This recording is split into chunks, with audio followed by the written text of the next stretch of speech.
홀아버지는 그저 농담을 건넸을 뿐이었다. 그냥 우리 집으로 들어와요. 하지만 여행 가방을 든 재벌가 여성을 보고 그는 할 말을 잃었다.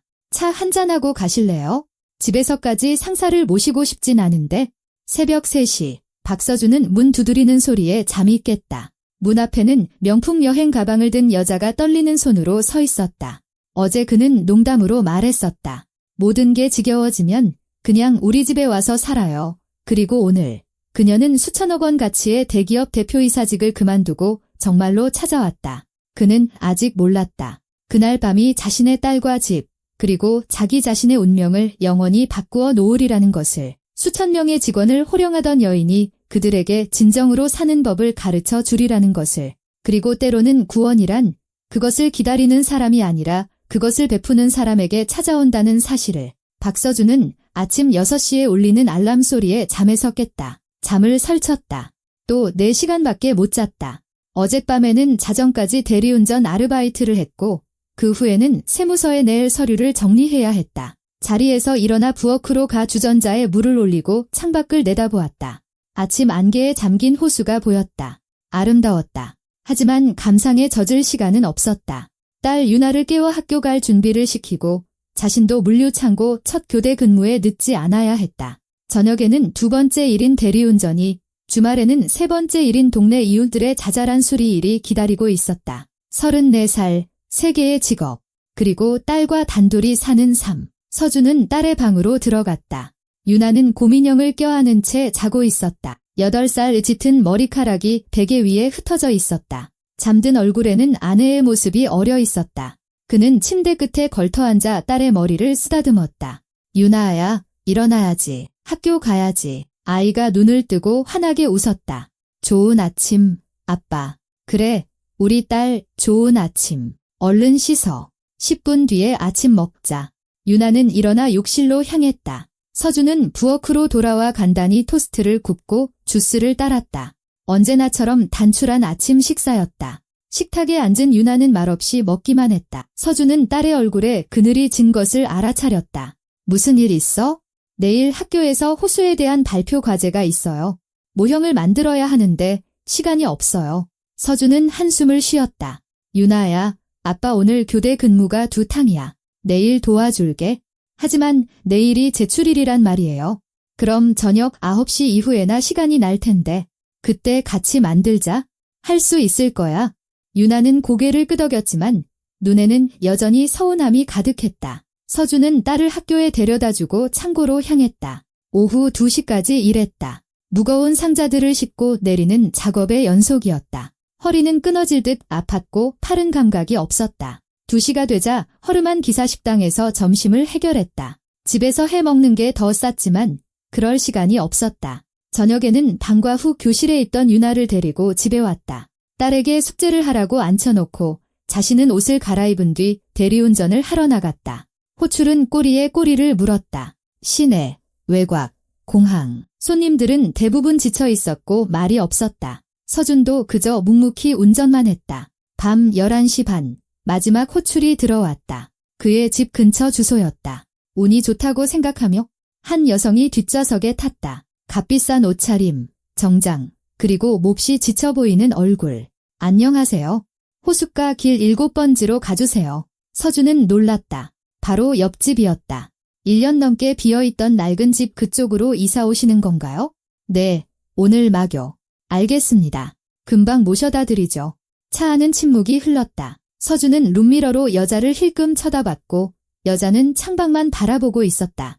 돌처럼 굳은 얼굴이었다. 목적지에 도착하자 여자는 요금을 지불하고 차에서 내렸다. 서준은 그녀가 열쇠를 꺼내 문을 열고 안으로 들어가는 것을 보았다. 새로운 이웃. 옷차림으로 보아하니 부유한 사람 같았다. 이런 동네를 선택했다는 게 이상했다. 이곳은 평범한 노동자나 은퇴한 노인들이 사는 곳이었으니까. 서준은 집으로 돌아왔다. 유나는 자고 있었다. 그는 조용히 들어가 딸의 이마에 입을 맞추고 부엌으로 나와 의자에 앉았다. 두 손에 머리를 묻었다. 피곤했다. 육체적으로가 아니라 감정적으로 너무나 지쳐 있었다. 아내가 세상을 떠난 지 3년, 홀로 보낸 3년이었다. 일, 집, 딸, 쳇바퀴 같은 삶이었다. 자신을 위한 시간도, 기쁨을 느낄 여력도 없었다. 그는 생존하고 있었지만 살고 있지는 않았다. 서준은 선반 위 아내의 사진을 바라보았다. 아름답고 환했던 은혜는 암으로 세상을 떠났다. 진단부터 마지막까지 고작 4개월 만에 너무나 빨리 가버렸다. 그는 제대로 작별 인사도 하고 싶었던 말도 다 전하지 못했다. 그래서 다시 무언가를 느끼는 것이 두려웠다. 또다시 소중한 것을 잃게 될까 봐 그때처럼 차라리 아무것도 느끼지 않는 편이 나았다. 그저 일하고 딸을 키우고 살아남는 것. 서준은 한밤중이 되어서야 잠자리에 들었다. 아침 6시 어김없이 알람이 울렸다. 다음 날도 똑같이 시작되었다. 기상, 아침 식사, 등교, 창고 근무. 저녁 7시 서준은 평소보다 일찍 퇴근했다. 유나의 과제를 도와주기로 약속했기 때문이다. 딸은 책상에 앉아 울고 있었다. 그 앞에는 부서진 모형과 종이, 풀, 망가진 부품들이 널브러져 있었다. 유나야, 무슨 일이야? 못하겠어요. 자꾸 부서져요. 내일 내야 하는데 아무것도 되는 게 없어요. 서준은 딸 옆에 앉아 어깨를 감싸 안았다. 울지 마. 지금부터 같이 고치면 돼. 다 잘 될 거야. 하지만 모형을 본 순간 그는 깨달았다. 고칠 수 있는 수준이 아니었다. 처음부터 다시 만들어야 했다. 시간은 턱없이 부족했다. 유나야, 처음부터 다시 시작하자. 우리한테 3시간이나 있어? 충분해. 유나는 눈물을 닦고 고개를 끄덕였다. 그들은 다시 작업을 시작했다. 서준은 종이를 자르고 풀칠을 하며 도왔다. 유나도 애를 썼지만 손이 자꾸만 떨렸다. 1시간이 지났지만 진척은 더뎠고 모형은 여전히 엉망이었다. 서준은 죄책감을 느꼈다. 더 일찍 도와줬어야 했는데 시간이 없었다. 그때 누군가 문을 두드렸다. 서준이 문을 열자 문 앞에는 이웃 여자, 택시에 탔던 그 여자가 서 있었다. 안녕하세요. 방해해서 죄송합니다. 저는 최수현이라고 합니다. 막 이사 왔는데 아이 우는 소리가 들려서요. 혹시 무슨 일 있나요? 서준은 당황했다. 아, 네, 그냥 딸아이가 과제 때문에 좀. 수현은 그의 어깨너머로 유나를 보았다. 제가 좀 도와줘도 될까요? 서준은 거절하려 했지만 유나가 고개를 들었다. 정말요? 도와주실 수 있어요? 수현이 미소 지었다. 처음으로 그녀의 얼굴이 부드러워 보였다. 물론이지. 뭘 만들고 있는지 보여줄래? 그녀는 집 안으로 들어와 식탁에 앉아 모형을 살펴보았다. 호수라, 좋은 주제네. 이렇게 해보는 건 어때? 수현은 차근차근 설명하고 시범을 보이며 돕기 시작했다. 그녀의 손길은 능숙하고 자신감이 넘쳤다. 유나는 귀를 기울이며 그녀를 따라했다. 서준은 옆에 서서 그 모습을 지켜보며 이상한 온기를 느꼈다. 2시간 후, 모형은 완벽하게 완성되었다. 아름답고 깔끔했다. 유나의 얼굴이 환하게 빛났다. 감사합니다. 정말 감사해요. 수연은 아이의 머리를 쓰다듬었다. 천만에, 내가 정말 열심히 했는걸? 서준은 수현을 문까지 배웅했다. 정말 감사합니다. 큰 도움이 됐어요. 수연은 어깨를 으쓱했다. 별말씀을요. 저도 기뻤습니다. 그녀가 떠나고 서준이 문을 닫자 유나가 그를 와락 껴안았다. 아빠, 저분 좋은 사람 같아. 그치? 그래, 우리 딸 좋은 분이네. 유나는 행복한 얼굴로 잠자리에 들었다. 서준은 부엌에 앉아 이웃 여자에 대해 생각했다. 부유하고 성공한 게 분명한데 아무 데가 없이 그들을 도와준 이상한 여자. 다음 날 저녁, 서준은 집 앞에서 수현과 마주쳤다. 안녕하세요. 과제는 어떻게 됐어요? 서준이 웃으며 답했다. 네, 유나가 100점 맞았어요. 정말 고마워하더라고요. 다행이네요. 유나에게 안부 전해주세요. 둘 사이에 어색한 침묵이 흘렀다. 서준은 무슨 말을 더 해야 할지 몰랐다. 혹시 차 한잔하고 가시겠어요? 그가 불쑥 물었다. 감사의 의미로요? 수현은 잠시 생각하더니 고개를 끄덕였다. 네, 좋아요. 감사합니다. 두 사람은 집으로 들어갔다. 서준이 주전자에 물을 올리는 동안 수현은 식탁에 앉았다. 유나가 방에서 뛰어나와 그녀를 껴안았다. 수현 이모, 오셨네요. 수현이 웃었다. 응, 아빠가 차 마시자고 초대해 주셨어. 셋은 차를 마시며 대화를 나눴다. 유나는 쉴 새 없이 제잘거렸고 수현은 미소를 지으며 들어주었다. 서준은 그들을 보며 생각했다. 마지막으로 이 집에 이런 웃음소리와 온기가 가득했던 게 언제였더라? 기억나지 않았다. 유나가 잠자리에 든 후 서준과 수연은 낡은 의자가 놓인 집 앞 평상에 앉아 호수를 바라보았다. 여기 참 아름답네요. 수연이 말했다. 네, 그래서 이 집을 샀어요. 유나가 물가에서 자랐으면 했거든요. 혼자 키우시는 거예요. 네, 아내가 3년 전에 세상을 떠났어요. 죄송해요. 힘드셨겠네요. 서준은 고개를 끄덕였다. 네, 하지만 어떻게든 버티고 있죠? 수연은 잠시 침묵했다. 일을 많이 하시나 봐요. 어제 택시에서도 배웠잖아요. 일이 3개예요. 빚도 갚고 집도 유지하고 딸도 키워야 하니까요. 이해해요. 둘은 말없이 앉아 있었다.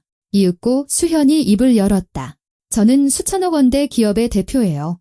직원 1000명을 관리하고 예산을 움직이죠. 사람들은 모두 제가 행복할 거라고 생각해요. 서준은 그녀를 바라보았다. 행복하지 않으세요? 수현은 슬프게 웃었다. 아니요. 속에서부터 무너지고 있어요. 공황장애, 불면증, 외로움, 회의와 보고서 사이 어디쯤에선가 저 자신을 잃어버렸어요. 서준은 무슨 말을 해야 할지 몰랐다. 왜 그만두지 않으세요? 어디로 가는데요? 그게 제가 가진 전부예요. 일이 없으면 저는 아무것도 아니에요. 서준은 고개를 저었다. 그렇지 않아요. 당신은 유나를 도와줬어요. 아무런 대가 없이요. 그건 어떤 일보다도 위대한 거예요. 수현은 오랫동안 그를 바라보았다. 고마워요. 그런 말은 정말 오랜만에 들어봐요. 서준은 문득 미소를 지었다. 있잖아요. 혹시 정 힘들면 그냥 우리 집에 와서 좀 지내세요. 완벽하진 않아도 여기엔 진짜 삶이 있으니까. 그는 농담 삼아 한 말이었고 웃음을 터뜨렸다. 하지만 수현은 웃지 않고 진지하게 그를 바라보았다. 정말요? 서준은 웃음을 멈췄다. 농담이었지만 진심으로 안 될 건 없죠? 비어있는 방도 하나 있고요. 새를 놓을까 했는데 신경 쓸 겨를이 없어서. 수현은 말이 없다가 자리에서 일어났다. 차 잘 마셨어요. 이제 가봐야겠네요. 그녀는 떠났다. 서준은 평상에 남아 생각에 잠겼다. 이상한 대화였다. 왜 그녀에게 같이 살자고 제안했을까?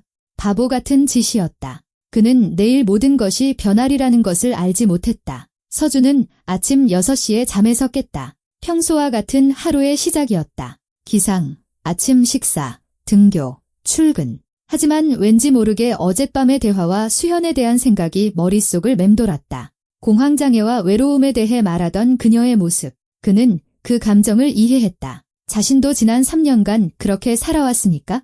유나를 학교에 데려다주고 창고로 가 점심때까지 일했다. 팔과 등이 욱신거렸다. 점심시간에 유나에게서 전화가 왔다. 목소리가 떨리고 있었다. 아빠, 나 놀림받았어. 서준은 긴장했다. 누가? 무슨 일인데? 같은 반 남자애들이 나 엄마 없다고 불쌍하대. 서준은 전화기를 꽉 쥐었다. 유나야, 그런 말 듣지 마. 넌 불쌍하지 않아. 아빠가 있잖아. 아빠가 널 얼마나 사랑하는데.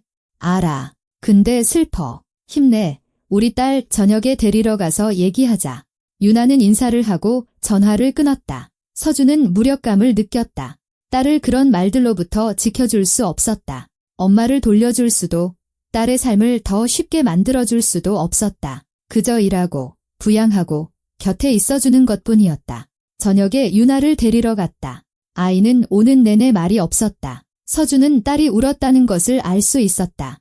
집에 도착하자마자 유나는 자기 방으로 달려가 버렸다. 서준은 방문 앞에 서서 무슨 말을 해야 할지 망설이다가 노크를 했다. 유나야, 들어가도 돼? 네. 방에 들어가니 유나는 침대에 누워 고민형을 안고 있었다. 서준은 옆에 앉았다. 우리 딸, 슬픈 거 알아. 엄마가 곁에 있었으면 좋겠지? 하지만 엄마는 이제 없어. 그건 내 잘못도 아빠 잘못도 아니야. 그냥 그렇게 된 거야. 유나가 그를 올려다보았다. 아빠, 나한테 언젠가 새엄마가 생길까? 서준은 예상치 못한 질문에 당황했다. 글쎄, 유나야. 아빠가 누군가를 만나게 되면 그럴 수도 있겠지? 하지만 금방은 아닐 거야. 수현 이모는? 그 이모는 좋은 사람인데. 서준은 쓴웃음을 지었다. 그분은 우리 이웃일 뿐이야. 과제 도와준 게 전부고. 하지만 착하잖아. 나는 그 이모랑 있으면 기분이 좋아. 서준은 딸을 안아주었다. 아빠도 그래? 하지만 그게 그분이 내 엄마가 된다는 뜻은 아니야. 유나는 고개를 끄덕였다. 서준은 딸의 정수리에 입을 맞췄다. 좀 쉬어. 아빠가 저녁 준비할게. 그는 방을 나와 복도에 서서 딸의 말을 곱씹었다. 수현, 그녀는 정말 좋은 사람이었다. 친절하고 다정했다. 하지만 그들은 사는 세계가 달랐다. 그녀는 부유하고 성공한 사람이고 자신은 세 개의 직업을 가진 호라비일 뿐 현실적이지 않았다. 서준은 부엌으로 가 저녁을 준비하기 시작했다. 스팸을 넣은 김치볶음밥, 간단한 저녁이었다. 그때 문을 두드리는 소리가 들렸다. 문을 열자 상자를 든 수현이 서 있었다. 안녕하세요. 카스텔라 좀 가져왔어요. 제가 처음으로 구워봤는데 먹을 만할지 모르겠네요. 서준은 미소 지었다. 감사합니다. 들어오세요. 수현은 들어와 상자를 식탁 위에 놓았다. 유나는 어때요? 기분이 안 좋아요. 학교에서 놀림받았대요. 엄마 없다고. 수현의 미간이 찌푸려졌다. 아이들은 때로 참 잔인하죠. 네, 하지만 이겨낼 거예요. 강한 아이니까요. 그때 유나가 방에서 나왔다가 수현을 보고 얼굴이 환해졌다. 수현 이모. 아이는 달려가 그녀에게 안겼다. 수현도 아이를 마주 안아주었다. 안녕, 아가. 오늘 힘든 하루 보냈다면서. 유나는 고개를 끄덕였다. 네, 왜 남자애들이 나쁜 말을 했어요. 수현은 아이와 눈높이를 맞추기 위해 몸을 낮췄다. 있잖아, 이모 생각은 이래. 사람들은 자기 마음이 힘들 때 다른 사람에게 나쁜 말을 하곤 해. 남에게 상처를 줘서 자기 기분이 나아지길 바라는 거지. 하지만 그건 소용없는 짓이야. 넌 아무 잘못 없어. 넌 정말 멋진 아이야. 유나가 미소 지었다. 정말요? 물론이지. 똑똑하고 착하고 재능도 많잖아.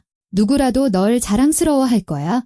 유나는 수연을 더 꽉 껴안았다. 고마워요. 서준은 그 모습을 보며 오래전 잊고 있던 따스함을 느꼈다. 셋은 함께 저녁을 먹었다. 수현이 가져온 카스텔라는 정말 맛있었다. 유나는 웃으며 이야기를 늘어놓았고 수현은 귀 기울여 들으며 질문을 던졌다. 서준은 딸이 자신과 단둘이 있을 때보다 그녀와 함께 있을 때 훨씬 행복해 보인다는 것을 깨달았다. 저녁 식사 후 유나는 잠자리에 들었다. 서준과 수현은 다시 평상에 앉아 말없이 호수를 바라보았다. 물 위로 달빛이 부서지고 있었다. 서준 씨, 뭐 하나 물어봐도 돼요? 수현이 말했다. 물론이죠. 행복하세요? 서준은 생각에 잠겼다. 모르겠어요. 아마 아니겠죠? 하지만 그런 건 생각 안 해요. 그냥 유나를 위해 살아요. 자신을 위해서는요. 그럴 시간이 없어요. 수현은 고개를 끄덕였다. 이해해요. 저도 그렇게 살았어요. 일을 위해, 성공을 위해. 제 자신은 잊어버렸죠? 서준은 그녀를 보았다. 그런데 왜 떠나지 않으세요? 돈도 있고 기회도 있잖아요. 수연은 한숨을 쉬었다. 두려워요. 평생 경력만 쌓아왔어요. 그걸 그만두면 제가 뭐가 될까요? 뭘 해야 할까요? 하고 싶은 거요. 당신은 똑똑하고 재능 있는 사람이니 길을 찾을 수 있을 거예요. 수연은 슬프게 웃었다. 말은 쉽죠. 서준은 어깨를 으쓱했다. 있잖아요. 어제 우리 집에 와서 지내라는 거 농담으로 말했지만 진심으로 제안은 아직 유효해요. 방도 비어있고 오셔서 아무런 압박 없이 쉬면서 삶에 대해 생각해보는 것도 괜찮을 거예요. 수현은 오랫동안 그를 바라보았다. 진심이에요. 네, 안 될 거 없잖아요.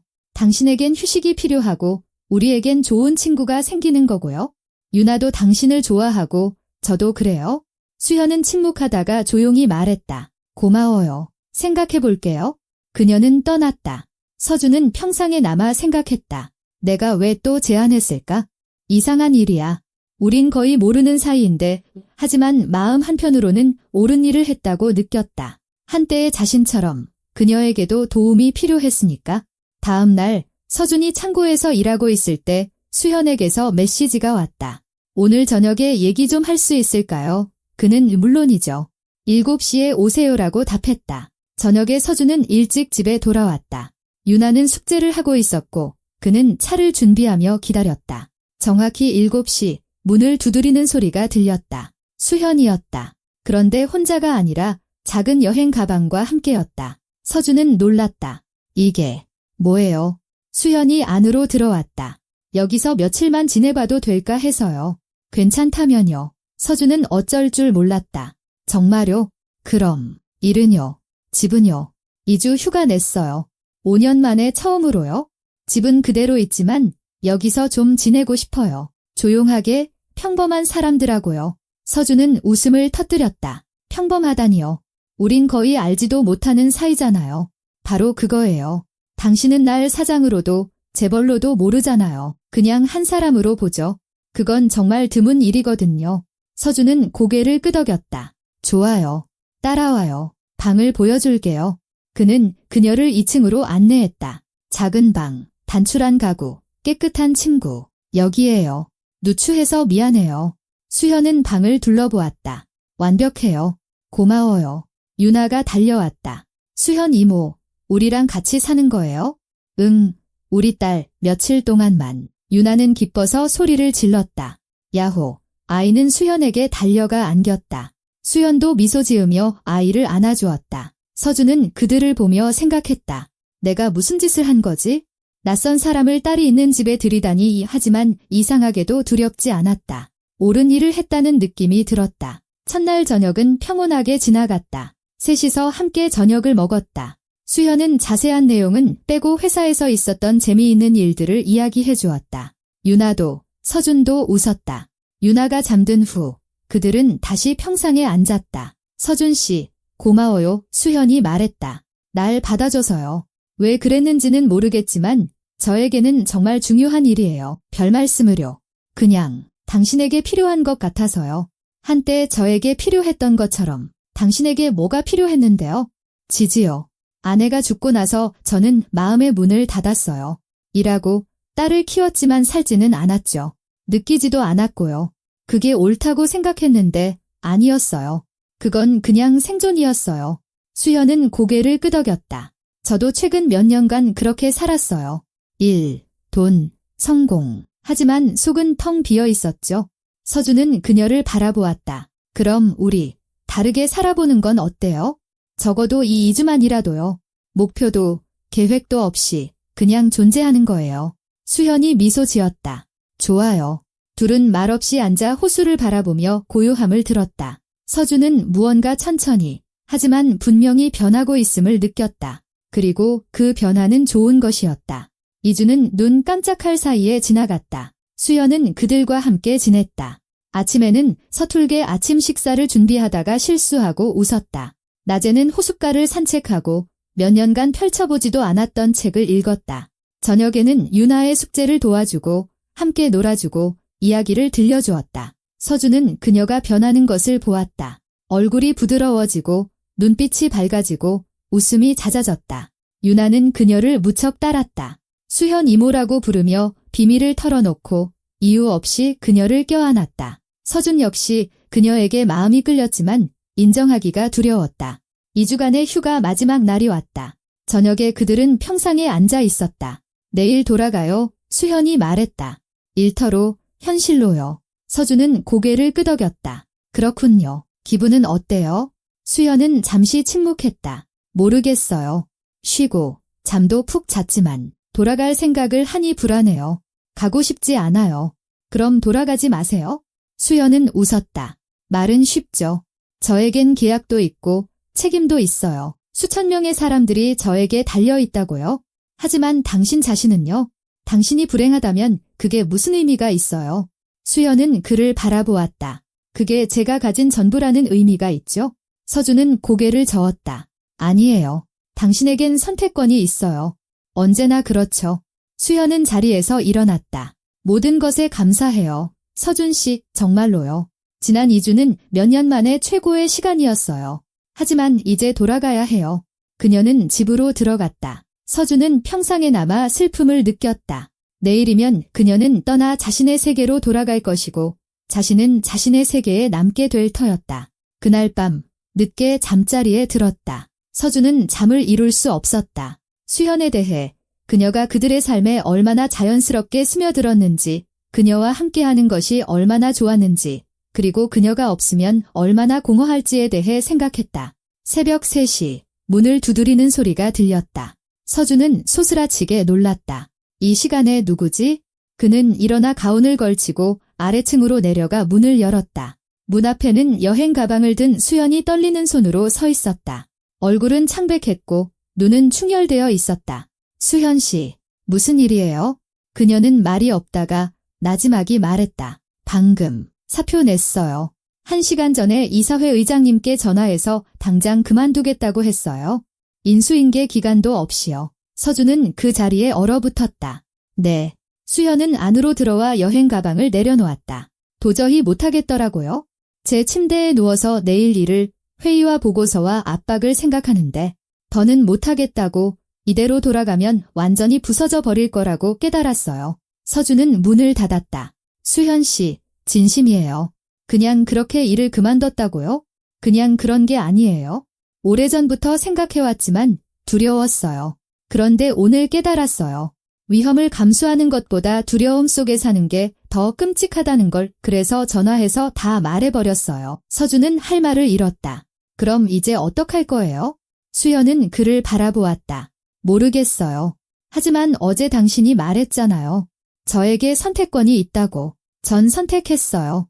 사무료, 성공도, 돈도 아닌 그냥 사무료. 서준은 소파에 주저앉았다. 수현도 그 옆에 앉았다. 서준 씨, 미친 짓인 거 알아요. 당신이 날 쫓아낼 수도 있다는 것도 알아요. 하지만 부탁이에요. 앞으로 뭘 해야 할지 정리할 때까지만이라도 잠시 머물게 해줘요. 서준은 오랫동안 그녀를 바라보았다. 정말로 모든 걸 포기할 준비가 된 거예요? 경력, 돈, 지위, 전부요. 네, 왜냐하면 그 모든 게 날 죽이고 있었으니까요. 하지만 여기서 당신들과 함께 있으면서 저는 몇 년 만에 처음으로 살아있다고 느꼈어요. 서준은 고개를 끄덕였다. 좋아요. 필요한 만큼 머물러요. 수연은 안도의 한숨을 내쉬었다. 고마워요. 정말로 고마워요. 서준은 일어섰다. 방은 그대로 당신 방이에요. 쉬어요. 아침에 얘기하죠. 수현은 위층으로 올라갔다. 서준은 홀로 남아 소파에 앉아 방금 일어난 일을 되새겼다. 수현이 일을 그만두고 새벽 3시에 찾아왔다. 이건 광기이고 위험한 도박이었다. 하지만 왠지 모르게 그는 기뻤다. 다음 날 아침, 서준은 팬케이크 냄새에 잠이 깼다. 부엌으로 내려가니 수현이 가스레인지 앞에서 요리를 하고 있었고 유나는 식탁에 앉아 제잘거리고 있었다. 아빠, 수현 이모가 이제 우리랑 영원히 같이 산대. 서준은 수현을 바라보았다. 그녀가 미소 지었다. 영원히는 아니고 당분간. 유나는 듣는 둥 마는 둥 했다. 영원히. 난 그랬으면 좋겠어. 서준은 식탁에 앉아 팬케이크를 먹었다. 맛있었다. 그가 조용히 물었다. 정말 후회 안 하겠어요? 수현은 고개를 끄덕였다. 네, 어젯밤 한숨도 못 잤어요. 생각하고 또 생각했죠. 무섭고 두렵지만 옳은 결정이라고 느껴요. 앞으로 계획은요? 수현은 어깨를 으쓱했다. 없어요. 태어나서 처음으로 아무 계획이 없어요. 이상하지만 해방된 기분이에요. 서준이 미소 지었다. 그럼 그냥 여기서 우리랑 같이 살아요. 계획 없이 그냥 사는 거예요. 수현이 식탁 너머로 손을 내밀었다. 서준은 그 손을 잡았다. 고마워요. 처음 며칠은 어색했다. 수현은 새로운 삶에 적응하고 있었다. 아침 6시 알람도, 회의도, 마감일도 없는 삶, 그저 요리하고, 청소하고, 산책하고, 유나를 돕고, 서준과 대화하는 삶. 서준은 그녀가 힘들어하는 것을 보았다. 모든 것을 통제하고 목표를 향해 달려가는데 익숙했던 그녀에게 그저 평범한 일상은 낯설었다. 하지만 그녀는 노력했고 긴장을 푸는 법과 느리게 사는 법을 배워갔다. 어느 날 저녁, 유나가 잠든 후 그들은 평상에 앉아 있었다. 서준 씨, 저 무서워요. 수현이 고백했다. 뭐가요? 제가 실수한 걸까 봐요. 이겨내지 못할까 봐요. 한 달 뒤에 후회하게 될까 봐요. 서준은 그녀를 바라보았다. 지금은 후회해요. 수현은 생각에 잠겼다. 아니요. 지금은 좋아요. 평온해요. 하지만 나중에는요. 나중 일은 나중에 생각해요. 미래를 걱정하지 말고 지금을 살아요. 수현은 고개를 끄덕였다. 노력하고 있어요. 하지만 평생 몇 년 앞을 계획하며 살았더니 멈추기가 힘드네요. 알아요. 하지만 자신을 위해 노력해봐요. 수현이 그의 손을 잡았다. 서준 씨, 왜 저한테 이렇게 잘해주는 거예요? 전 거의 남이나 다름없고 집만 될 텐데 당신은 아무것도 묻지 않고 절 받아줬잖아요. 서준은 어깨를 으쓱했다. 이해하니까요. 아내가 죽었을 때 저도 길을 잃었어요. 앞으로 어떻게 살아야 할지 몰랐죠. 지지가 필요했지만 곁에 아무도 없었어요. 혼자 이겨냈지만 정말 힘들었어요. 당신이 혼자 그런 일을 겪게 하고 싶지 않아요. 수현은 그의 어깨에 기댔다. 고마워요. 둘은 말없이 앉아 호수와 바람과 침묵의 소리를 들었다. 서준은 그들 사이에 무언가 변하고 있음을 느꼈다. 이건 더 이상 단순한 도움이나 우정이 아니었다. 그보다 더 큰 무언가였다. 하지만 그는 인정하기가 두려웠다. 다시 마음을 열고 다시 잃게 될까봐. 일주일이 지났다. 수현은 완전히 적응했다. 요리 실력도 늘었고 더 자주 웃었다. 유나와 함께 놀고 서준의 집안일을 도왔다. 유나는 행복해하며 이제 우리 집에 거의 엄마가 있는 것 같아 라고 말했다. 서준은 딸의 말을 정정하지 않았다. 아이의 기쁨을 깨고 싶지 않았다. 하지만 어느 날 저녁 유나가 단도직입적으로 물었다. 아빠, 수현 이모가 영원히 우리랑 같이 살 거야? 서준은 잠시 생각했다. 글쎄, 우리 딸, 그건 이모가 선택할 문제야. 아빠는 이모가 계속 있었으면 좋겠어? 서준은 딸을 바라보았다. 응, 그랬으면 좋겠어. 유나가 활짝 웃었다. 그럼 이모한테 말해. 이모도 그러고 싶을걸. 난 알아. 서준은 딸을 안아주었다. 그렇게 간단한 문제가 아니야, 유나야? 왜? 어른들은 진실을 말하고 감정을 느끼는 걸 두려워하거든. 유나는 미간을 찌푸렸다. 바보 같아. 느끼는 대로 말해야지. 서준은 웃었다. 내 말이 맞아? 그래야 하는데 무서운 거지? 무서워하지 마, 아빠. 다 잘 될 거야. 서준은 딸의 정수리에 입을 맞추며 생각했다. 언제 이렇게 철이 들었을까? 그날 밤 그는 잠을 이루지 못했다. 유나의 말, 수현에 대한 생각, 그리고 자신이 느끼는 감정들, 두려움, 온기, 희망, 갈망, 모든 것이 뒤섞였다. 그는 일어나 평상으로 나가 앉아 호수를 바라보았다. 문이 열리고 잠옷차림에 맨발인 수현이 나왔다. 앉아요. 잠이 안 오네요. 당신도요. 그녀는 옆에 앉았다. 무슨 생각해요? 서준은 잠시 침묵하다가 결심한 듯 입을 열었다. 당신에 대해서요. 우리에 대해서. 지금 무슨 일이 일어나고 있는지에 대해서요. 수현은 그를 바라보았다. 무슨 일이 일어나고 있는데요? 모르겠어요. 하지만 우리 사이에 뭔가가 있다는 건 느껴져요. 우정보다 더 큰 무언가가요. 수현은 고개를 끄덕였다. 나도 느껴요. 오래전부터. 하지만 인정하기가 무서웠어요. 왜요? 그건 모든 걸 바꿔버리니까요. 우리가 이걸 입 밖에 내면 다시는 예전으로 돌아갈 수 없어요. 친구로 남거나 아니면 그 이상이 되거나. 하지만 시도해보지 않으면 알 수 없겠죠. 서준은 그녀의 손을 잡았다. 시도해보고 싶어요. 수현이 미소 지었다. 네, 예, 그러고 싶어요. 그들은 부드럽고 조심스럽게 입을 맞췄다. 서준은 온기와 친밀감, 그리고 모든 것이 제자리를 찾은 듯한 느낌을 받았다. 입술을 뗀 후 수현은 그의 어깨에 기댔다. 서준 씨, 나 망칠까봐 무서워요. 난 연애 같은 거 할 줄 몰라요. 평생 일만 했단 말이에요. 나도 무서워요. 아내 이후로 누구에게도 마음을 열지 않았어요. 하지만 당신과는 시도해보고 싶어요. 수현이 고개를 들었다. 그럼 같이 천천히 시도해봐요. 서준은 그녀를 안았다. 천천히, 서두르지 말고. 그들은 서로를 껴안은 채 호수를 바라보며 고요함을 들었다. 서준은 삶이 다시 한번 변하고 있음을 느꼈다. 하지만 이번에는 두렵지 않았다. 혼자가 아니었으니까. 2달이 흘렀다. 수연은 더 이상 손님이 아닌 가족의 일원으로서 그들과 함께 살았다. 서준은 3번째 일을 그만두었다. 딸과 수현, 그리고 자신을 위한 시간이 더 많아졌다. 수현은 동네 전문대학에서 경제학을 가르치는 일을 구했다. 일주일에 2번 나가는 일이었다. 월급은 많지 않았지만 그녀는 그 일을 좋아했다. 유나는 활짝 피어났다. 더 이상 슬퍼하지 않았고 더 자주 웃었다. 학교 친구들에게는 이제 나한테 거의 엄마가 생겼어 라고 자랑했다. 서준과 수현은 연인이 되었다. 천천히, 조심스럽게, 서두르지 않고 서로에게 익숙해져 갔다. 삶은 단순해졌지만 올바른 방향으로 나아가고 있었다. 어느 날 아침, 서준이 유나의 등교 준비를 시키고 있을 때 초인종이 울렸다. 문을 열자 키가 크고 값비싼 정장을 입은 자신감 넘치는 남자가 서 있었다. 안녕하십니까? 최수현 씨를 찾고 있습니다. 여기에 사신다고 들었는데요. 서준은 경계했다. 누구시죠? 강태민이라고 합니다. 수현 씨의 이전 사업 파트너입니다. 꼭 드릴 말씀이 있어서요. 서준이 문을 닫으려던 찰나 수현이 나타났다. 그녀의 얼굴이 하얗게 질렸다. 태민 씨, 여긴 어쩐 일이에요? 태민은 미소 지었다. 2달 동안 당신을 찾아다녔소. 드디어 찾았군. 얘기 좀 할 수 있을까? 수현은 망설이다 고개를 끄덕였다. 좋아요. 하지만 여기서 서준 씨 앞에서 하죠.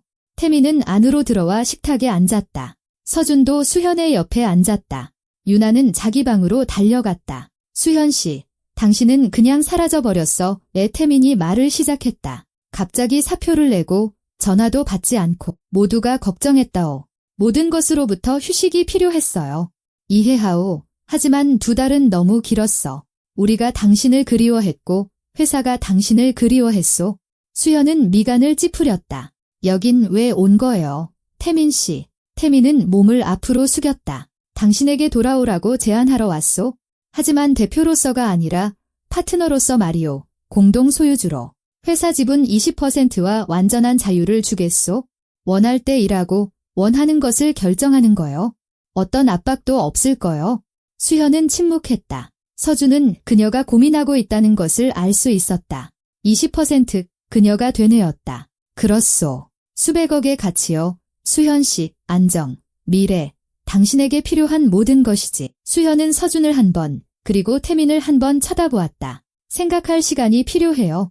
태민이 일어섰다. 물론 생각해보시오. 하지만 너무 오래는 말고.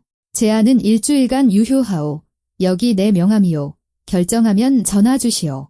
그는 명함을 식탁 위에 놓고 떠났다. 서준과 수현은 말없이 앉아 있었다. 어떻게 생각해요? 서준이 물었다. 수현이 한숨을 쉬었다. 모르겠어요. 좋은 제안이에요. 돈, 자유, 안정성. 하지만 거기서 힘들어서 떠나왔잖아요. 알아요. 하지만 이건 다르잖아요. 압박도 스트레스도 없이 그저 참여하는 거니까. 서준은 고개를 끄덕였다. 그럼 생각하고 직접 결정해요. 난 어떤 선택이든 지지할게요. 수현이 그의 손을 잡았다. 고마워요. 그 후 며칠간 수현은 생각에 잠겨 있었다. 말이 줄었고 허공을 응시하는 일이 잦았다. 서준은 그녀가 옛삶과 새로운 삶 사이에서 갈등하고 있음을 보았다. 유나도 그 변화를 눈치챘다. 아빠, 수현 이모가 슬퍼 보여. 떠날 거야. 서준은 딸을 안아주었다. 글쎄, 우리 딸 그럴지도 몰라. 하지만 난 싫어. 우리한테 이모가 필요하단 말이야. 알아. 하지만 그건 이모의 선택이야. 우리가 억지로 머물게 할 수는 없어. 유나가 울음을 터뜨렸다. 그럼 내가 직접 말할 거야? 아이는 방을 뛰쳐나갔다. 서준은 그 뒤를 따랐다. 유나는 수현이 차를 마시고 있는 부엌으로 달려갔다. 수현 이모, 가지 마세요. 제발요. 수현이 고개를 들었다. 유나야, 이모 안 가. 하지만 슬퍼 보이잖아요. 그 아저씨 생각하고 있잖아요. 그 아저씨한테 돌아가고 싶죠? 수현은 무릎을 꿇고 아이를 안았다. 아니, 돌아가고 싶지 않아. 그냥, 이건 아주 중요한 결정이라서 생각하는 것뿐이야. 하지만 이모는 여기서 우리랑 같이 있어서 행복하잖아요. 그렇죠? 수현은 아이의 눈을 들여다보았다. 응, 행복해. 아주 많이. 그럼 왜 떠나요? 그냥 여기 있어요. 수현은 아이를 더 꽉 껴안았다. 알았어. 여기 있을게. 약속해. 유나는 눈물 사이로 미소를 지었다. 정말요? 정말. 서준은 문가에 서서 그들을 바라보며 안도감을 느꼈다. 저녁에 유나가 잠든 후 그들은 평상에 앉았다. 결정했어요. 서준이 물었다. 수현은 고개를 끄덕였다. 네, 거절할 거예요. 내일 태민 씨한테 전화해서 아니오라고 말할 거예요. 확실해요. 네, 이제 알겠어요. 돈도, 지위도 중요하지 않아요. 중요한 건 내가 느끼는 감정이에요. 그리고 난 여기서 당신들과 유나와 당신과 함께 있을 때 행복해요. 서준은 그녀를 안았다. 기뻐요. 정말 기뻐요. 수현은 그에게 기댔다. 서준 씨, 할 말이 있어요. 오래전부터 하고 싶었는데 무서웠어요. 말해요. 사랑해요. 언제부터였는지는 모르겠어요. 첫날부터였을지도 아니면 서서히였을지도. 하지만 진심으로 사랑해요. 서준은 가슴속에서 온기가 퍼져나가는 것을 느꼈다.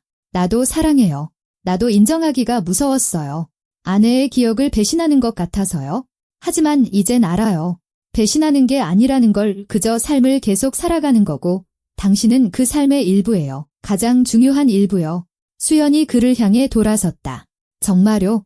정말. 그들은 오랫동안 부드럽게 입을 맞췄다. 서준은 모든 것이 옳다고 느꼈다. 모든 것이. 다음 날 수연은 태민에게 전화했다. 안녕하세요. 저 결정했어요. 거절할게요. 제안은 감사했지만 제 자리는 여기예요. 태민은 잠시 말이 없었다. 확실하오. 엄청난 돈인데? 확실해요. 돈이 행복을 만들어주진 않더라고요. 제가 확인해봤어요. 알겠소. 아쉽지만 당신의 선택을 존중하겠소. 행운을 비오. 수현 씨, 태민 씨도요. 그녀는 전화를 끊고 안도의 한숨을 내쉬었다. 서준이 그녀를 안아주었다. 자신이 자랑스러워요. 내 과주 오랜만에 머리가 아니라 가슴으로 선택했어요. 기분이 어때요? 수현이 미소 지었다. 가볍고 올바른 일을 한 것 같아요. 삶은 계속되었다. 수현은 계속해서 강의를 했고 서준은 열정적인 그녀의 모습을 보는 것을 좋아했다. 그녀는 학생들과 강의, 프로젝트에 대해 이야기했다. 유나는 행복했다. 수현을 수현 이모라고 불렀지만 가끔 전마라고 잘못 부르기도 했다. 수현도 서준도 그 말을 정정하지 않았다. 어느 날 저녁 유나가 물었다. 수현 이모, 아빠랑 결혼할 거예요? 수현과 서준은 서로를 쳐다보며 웃었다. 글쎄다 수현이 말했다. 넌 그랬으면 좋겠어? 당연하죠. 그럼 진짜 엄마 아빠가 되잖아요. 공식적으로요. 서준은 딸의 머리를 쓰다듬었다. 그렇게 빨리 되는 게 아니야. 우리 딸 시간이 필요해. 하지만 서로 사랑하잖아요. 그렇죠. 그럼 결혼해요. 수현이 미소 지었다. 어쩌면 언젠가는. 유나는 만족스럽게 고개를 끄덕였다. 좋아요. 하지만 빨리요. 딸이 잠든 후 서준과 수현은 다시 평상에 앉았다. 정말 원해요. 서준이 물었다. 결혼하는 거요. 수현은 생각에 잠겼다. 모르겠어요. 결혼은 진지한 거고 책임이고 약속이잖아요. 하지만 우린 이미 같이 살고 유나를 키우고 있잖아요. 그건 약속이 아닌가요? 맞아요. 하지만 결혼은 공식적으로 영원히 하는 거니까. 서준은 그녀의 손을 잡았다. 수현 씨, 재촉하는 거 아니에요? 정말로요. 하지만 당신이 알았으면 좋겠어요. 난 준비됐어요. 당신이 준비될 때요. 수현은 그의 손을 꽉 잡았다. 고마워요. 시간이 좀 필요하지만 생각해 볼게요. 서준은 고개를 끄덕였다. 서두르지 마요. 몇 주가 더 지났다. 수현은 결혼이라는 생각에 익숙해졌다. 더 이상 두렵지 않았고 그것이 옳다고 느껴졌다. 어느 날 저녁 그녀가 먼저 그 주제를 꺼냈다. 서준 씨, 저 준비됐어요. 뭐가요? 당신과 결혼할 준비요? 아직 프러포즈가 유효하다면요. 서준은 웃음을 터뜨렸다. 당연히 유효하죠. 그럼 승낙하는 거예요. 네. 서준은 그녀를 껴안고 입을 맞췄다. 그럼 아주 간단하게 하자. 화려한 것 없이 우리랑 유나랑 가까운 친구들만 불러서요. 완벽해요. 다음 날 아침 그들은 유나에게 이 사실을 알렸다. 아이는 기뻐서 소리쳤다. 야호, 결혼한다. 이제 우리 진짜 가족이다. 서준은 딸을 번쩍 들어 올렸다. 우린 언제나 진짜 가족이었어. 이제 공식적으로 그렇게 되는 것뿐이야. 유나는 두 사람을 껴안았다. 나 너무 행복해. 수연은 눈물을 닦았다. 우리도 그래, 아가. 우리도. 결혼식은 소박했다. 호숫가 작은 예식장에서 열렸다. 하객은 15명. 서준의 부모님, 몇몇 친구들, 그리고 수현의 대학 동료들이었다. 유나는 하얀 드레스를 입고 부케를 들었고 행복감에 얼굴이 빛났다. 수현은 화려함 없는 단순한 드레스를 입고 제단 앞에 섰지만 그 누구보다 아름답고 행복해 보였다. 서준은 그녀의 손을 잡고 눈을 바라보며 서약했다. 기쁠 때나 슬플 때나 부유할 때나 가난할 때나 죽음이 우리를 갈라놓을 때까지 항상 곁에 있을 것을 약속합니다. 수연도 반복했다. 항상 곁에서 사랑하고 지지할 것을 약속합니다. 주례가 미소 지었다. 이제 두 사람을 부부로 선언합니다. 신부에게 키스해도 좋습니다. 서준은 수현에게 키스했다. 하객들은 박수를 쳤다. 유나는 소리쳤다. 야호, 이제 우리 가족이다. 예식이 끝난 후 지평상에 상을 차려 조촐한 파티를 열었다. 소박한 집밥이었다. 모두가 웃고 이야기하고 와인을 마셨다. 유나는 하객들 사이를 뛰어다니며 수현의 반지를 자랑했다. 보세요. 이제 우리 엄마예요. 공식적으로요. 수현은 웃으며 아이를 안아주었다. 공식적으로는 아니지만 거의 그렇지. 서준이 그들에게 다가왔다. 원한다면 수현 이모가 서류상으로도 내 엄마가 될 수 있도록 입양 절차를 밟을 수도 있어. 유나는 그 자리에 멈춰섰다. 정말요? 그래도 돼요? 물론이지. 수현 이모가 동의한다면? 수현은 아이 앞에 무릎을 꿇었다. 유나야, 내가 원한다면 이모는 내 엄마가 되어서 정말 행복할 거야. 유나는 그녀를 껴안았다. 원해요. 정말 많이 원해요. 수현은 아이를 품에 안고 조용히 울었다. 서준은 두 사람을 감싸 안으며 완전하고 사랑이 넘치는 진짜 가족이 되었음을 느꼈다. 저녁이 되어 하객들이 모두 돌아간 후 셋은 담요를 두르고 평상에 앉아 호수를 바라보았다. 내 인생 최고의 날이었어요. 수현이 말했다. 정말요? 서준이 물었다. 정말요. 예전에 제 인생 최고의 날은 대표이사가 된 날이었어요. 그게 정상이라고 생각했죠. 하지만 아니었어요. 오늘이 바로 정상이에요. 오늘 저는 가족의 일부가 되었고 꿈에도 꾸지 못했던 것을 얻었으니까요. 서준은 그녀에게 입을 맞췄다. 나도 행복해요. 아내가 죽은 후 다시는 행복해질 수 없을 거라고 생각했어요. 하지만 당신이 그게 틀렸다는 걸 증명해줬어요. 유나가 하품을 했다. 나 졸려요. 자도 돼요? 서준은 웃었다. 물론이지. 우리 딸 가자. 눕혀줄게. 그는 딸을 방으로 데려가 이불을 덮어주고 이마에 입을 맞췄다. 잘 자, 유나야. 잘 자요, 아빠. 아빠도 사랑하고 엄마도 사랑해요. 서준이 미소 지었다. 이제 내 엄마야. 그렇게 불러도 돼. 정말요? 유나는 활짝 웃고는 눈을 감았다. 서준은 조용히 나와 평상으로 돌아왔다. 수연은 담요에 쌓인 채 앉아 있었다. 방금 당신을 엄마라고 불렀어. 수연은 눈물을 닦았다. 내가 엄마라니. 태어나서 처음으로요? 이상하지만 정말 아름다운 기분이에요. 서준은 그녀를 안아주었다. 당신은 잘 해낼 거예요. 이미 잘하고 있어요. 수연은 그에게 기댔다. 서준 씨, 할 말이 있어요. 1년 전 저는 밑바닥에 있었어요. 공황장애, 불면증, 공허함. 성공했지만 불행하게 그렇게 평생 살 거라고 생각했어요. 그러다 당신을 만났죠. 당신이 모든 걸 바꿨어요. 삶이 단순하지만 올바를 수 있다는 걸 보여줬어요. 서준은 그녀의 머리를 쓰다듬었다. 당신도 내 삶을 바꿨어요. 난 생존하고 일하고 딸을 키웠지만 살지는 않았어요. 느끼지도 않았고 다시 마음 여는 걸 두려워했죠. 잃는 게 무서워서요. 하지만 당신이 두려워하지 않고 살고 사랑하는 법을 가르쳐줬어요. 수연이 고개를 들었다. 우리가 서로를 구한 거네요. 네, 바로 그거예요. 그들은 오랫동안 부드럽게 입을 맞춘 후 서로를 껴안고 호수를 바라보았다. 별들은 밝게 빛났고 물은 그 빛을 반사했다. 고요하고 평화로웠다. 몇 달이 흘렀다. 삶은 안정을 찾았다. 수연은 공식적으로 유나를 입양했다. 이제 그녀는 서류상으로도 실질적으로도 엄마였다. 유나는 완전히 활짝 피어났다. 버림받을 거라는 두려움에서 벗어났다. 엄마와 아빠가 항상 곁에 있다는 것을 알았기 때문이다. 수연은 계속해서 강의를 했고 그 일을 사랑했다.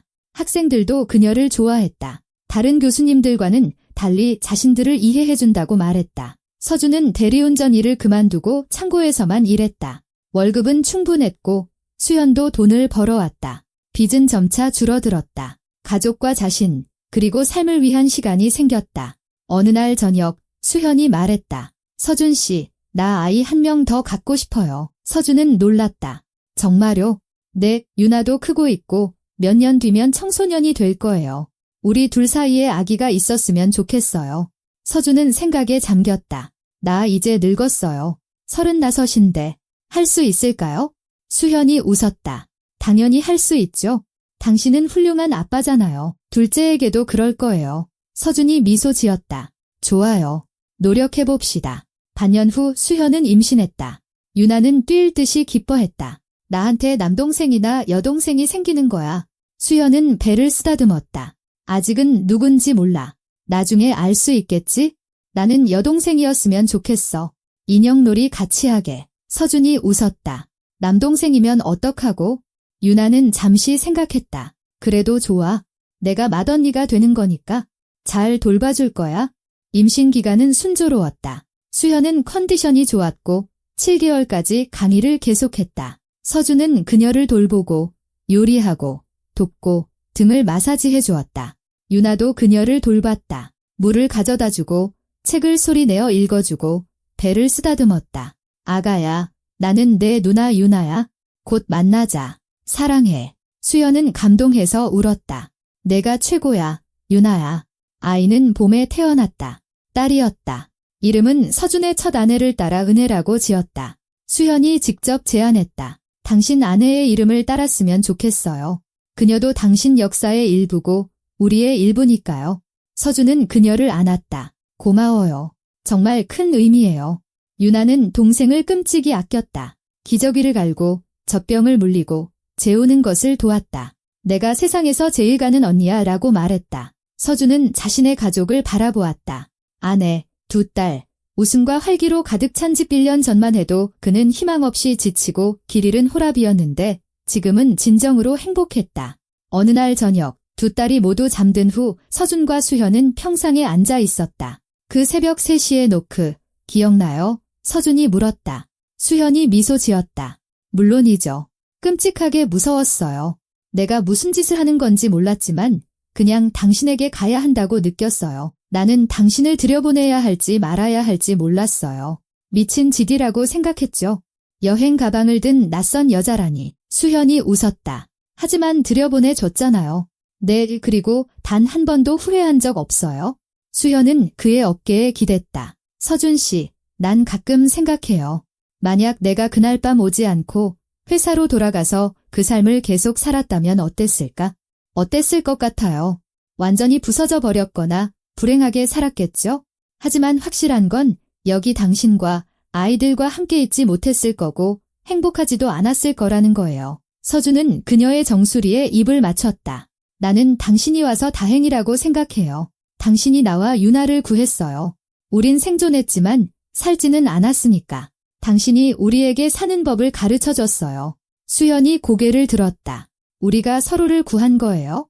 나는 당신들에게 온기를 줬고 당신들은 나에게 의미를 줬어요. 그들은 말없이 앉아 호수와 바람, 그리고 집안에서 잠든 딸들의 숨소리를 들었다. 서준은 생각했다. 인생은 참 이상하다. 때로는 구원이란 예상치 못한 순간에 예상치 못한 사람에게서 온다. 새벽 3시에 여행 가방과 떨리는 손으로 찾아와 모든 것을 영원히 바꿔놓는다. 수현이 문득 말했다. 제가 뭘 깨달았는지 알아요? 행복은 돈도, 성공도, 권력도 아니라는 거요. 가족과의 아침 식사, 딸들의 웃음소리, 평상에서의 저녁, 사랑하는 사람의 손길 같은 아주 평범한 것들이에요. 서준은 고개를 끄덕였다. 동감해요. 예전에는 행복이 문제없는 상태라고 생각했어요. 하지만 아니에요. 사랑하는 사람들이 곁에 있기에 문제가 있어도 행복할 수 있는 능력이 바로 행복이더라고요. 수현이 미소 지었다. 우리 철들었나 봐요. 아니요. 그냥 아픔을 겪어본 거죠. 그게 좋은 것을 소중히 여기는 법을 가르쳐준 거고요.